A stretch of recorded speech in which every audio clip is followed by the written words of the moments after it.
In the summer of 1936, the Eiger stood as one of the last great unsolved problems in European mountaineering. Rising nearly 13,000 feet, 3,970 meters, in Switzerland's Bernese Alps, its north face, known as the Eiger Nordwand or Eiger Wand, is a sheer 5,900-foot, 1,800-meter wall of rock, ice, and peril. To Americans accustomed to the granite walls of Yosemite or the icy slopes of Denali, imagine a vertical nightmare twice the height of El Capitan, battered by storms that can turn deadly in minutes, with no modern rescue helicopters or satellite phones. The Eiger had already claimed lives. In 1935, Germans Karl Maringer and Max Sedlmayr reached a high point later called Death Bivouac before freezing to death. The mountain's reputation as the last problem of the Western Alps drew ambitious young climbers like moths to a flame. Among them was Toni Kurz, a 23-year-old Bavarian soldier and extraordinarily talented mountaineer from Berchtesgaden, Germany. Kurz was no novice. He had already made impressive ascents in the Alps with his close friend Andreas Edi Hinterstoisser, also 23. The 1930s were a time of rising nationalism in Europe. Climbing feats were celebrated as symbols of national strength, especially in Germany and Austria under the shadow of growing authoritarianism. For young men like Kurz, the Eiger offered glory, adventure, and escape, but the North Face was unforgiving. Avalanches, rockfall, sudden blizzards, and extreme exposure made it one of the most dangerous climbs in the world. Tourists at the foot of the mountain or peering through windows of the Jungfrau Railway tunnel inside the Eiger could watch climbers through binoculars, turning tragedy into public spectacle. Kurz and Hinterstoisser arrived at the base eager to claim the first ascent. They were soon joined by two Austrians, Willy Angerer and Edi Rainer. The four formed a strong team, blending experience and ambition. On July 18, 1936, they began their push, unaware that the mountain would test them in ways few Americans today, with our advanced gear and safety protocols, can fully comprehend. Toni Kurz was described as fresh-faced, athletic, and optimistic, a young man full of life and skill. He and Hinterstoisser had already pioneered a key section of the route, the difficult Hinterstoisser Traverse, a sloping ice ledge that would later bear Andy's name. Their plan was to move fast and light by the standards of the era, using hemp ropes, hobnailed boots, rudimentary ice axes, and pitons hammered into rock. For an American audience, picture the gear. No Gore-Tex, no lightweight titanium crampons, no dynamic ropes that stretch to absorb falls. Hemp ropes could freeze solid. Clothing was wool and linen. Weather forecasts were unreliable. The team carried heavy packs with minimal food and fuel for bivouacs, overnight camps on tiny ledges. The quartet started strong. They climbed the lower ledges and broken rock, then tackled the traverse. Hinterstoisser led the crux pitch brilliantly, crossing a section so exposed that retreat would later prove nearly impossible when ice glazed over it. Progress was good despite the immense scale. They reached the first ice field and pushed higher toward Death Bivouac, the site of the previous year's tragedy. On the third day, the weather deteriorated rapidly. The team reached high on the face but decided to retreat as conditions worsened. Descent on the Eiger Nordwand is notoriously difficult. The Hinterstoisser Traverse, which had been manageable on the way up, became a death trap when covered in verglas-thin, slippery ice. As they rappelled and downclimbed, an avalanche struck. The roaring snow and ice swept the mountain.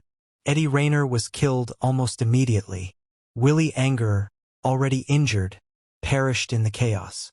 Hinterstoisser was torn from his stance and fell, leaving Toni Kurz as the sole survivor, dangling on the rope connected to his dead companions. Kurz found himself suspended in space, battered but alive. The avalanche had left him isolated at around 3,000 meters, roughly 9,800 feet, high above the valley floor. Imagine the horror. 3 friends dead on the rope below and above him, freezing temperatures, exhaustion, and the constant threat of more rockfall or another slide. For hours, he hung there, exposed to the elements that Americans today associate with extreme survival stories like the 1996 Everest disaster or Aron Ralston's Canyon ordeal, but without any immediate rescue infrastructure. Kurz showed superhuman resolve. He managed to cut loose the body of Angerer below him to reduce the weight and danger. He climbed back up the rope to deal with the others. Over the next period, he fought hypothermia and frostbite, losing a glove and suffering severe freezing in one hand and arm. Observers from the Jungfraujoch railway tunnel windows, literally inside the mountain, watched helplessly. The tragedy unfolded like a grim theater for spectators with binoculars. For 4 nights, Toni Kurz endured on the face. He bivouacked in impossible conditions, one arm largely useless from frostbite. On the morning of what would be his final day, Swiss mountain guides attempted a rescue from the Stollenloch, a window in the railway tunnel. They could get relatively close but were separated by an unclimbable overhang. The guides threw a rope toward Kurz. In an epic effort that took 5 grueling hours, the young German, using his one good hand and teeth, unraveled his frozen hemp rope, cut sections, and tied them together to create a longer line. He lowered it down. The rescuers attached their own rope. Kurz pulled it up with immense difficulty. This sequence highlights the limitations of 1930s equipment. Modern climbers use prusik knots or mechanical ascenders. Kurz worked with stiff, icy hemp. His frozen hand made untying and readying knots an agonizing ordeal. Yet he succeeded in connecting the ropes. The rescuers were now tantalizingly close. Close enough, legend says, that they could almost touch his crampons. They shouted encouragement.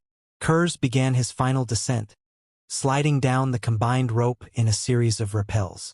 For an American reader, this is the stuff of Hollywood survival thrillers, and indeed, the 2008 film North Face dramatizes these events. But it was real, one man against the mountain with the world watching. As Kurz lowered himself, disaster struck again. A knot in the joined ropes, frozen solid and bulky, jammed in his carabiner or rappel device, a simple ring or carabiner setup by today's standards. He could not pass it. Suspended in mid-air, just meters from the rescuers below the overhang, he dangled helplessly. Exhaustion, hypothermia, and his injuries had taken their toll. The guides urged him on, but Kurz's strength finally failed. In a quiet voice, he uttered his last words, "Ich kann nicht mehr. I can do no more." He died there, hanging from that single rope. His body remained suspended on the face for months, visible to tourists and railway passengers, a haunting symbol of the Eiger's brutality. It was recovered the following season. The entire 1936 attempt claimed all 4 lives: Hinterstoisser, Eiger, Rainer, and Kurz. It was a devastating blow to the climbing community but underscored the mountain's dangers. Toni Kurz's story resonates today as a tale of human endurance, friendship, and the limits of ambition. In an era before advanced weather satellites, lightweight gear, or rapid rescue, he fought with everything he had. His efforts helped map the route that others would follow. Just 2 years later, in 1938, a German-Austrian team including Andreas Hinterstoisser, Heinrich Harrer, later famous for 7 years in Tibet, Fritz Kasperek and Ludwig Vorg completed the first ascent of the North Face using elements of Kurz and Hinterstoisser's pioneering line. For American audiences, Kurz's tragedy parallels stories of pioneering climbers like those on the 1963 American Everest expedition or the bold Yosemite Big Wall pioneers. It reminds us that mountains don't care about nationality or youth. They demand respect.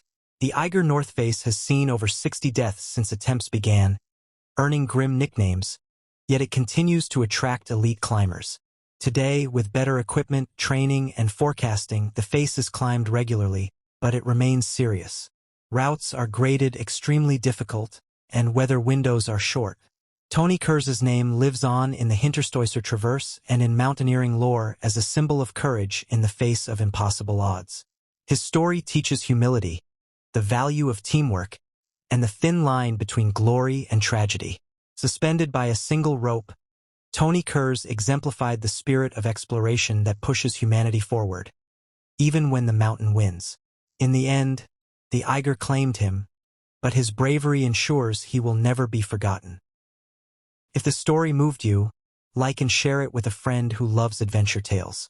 And subscribe channel, hit bell icon for more stories. Comment below.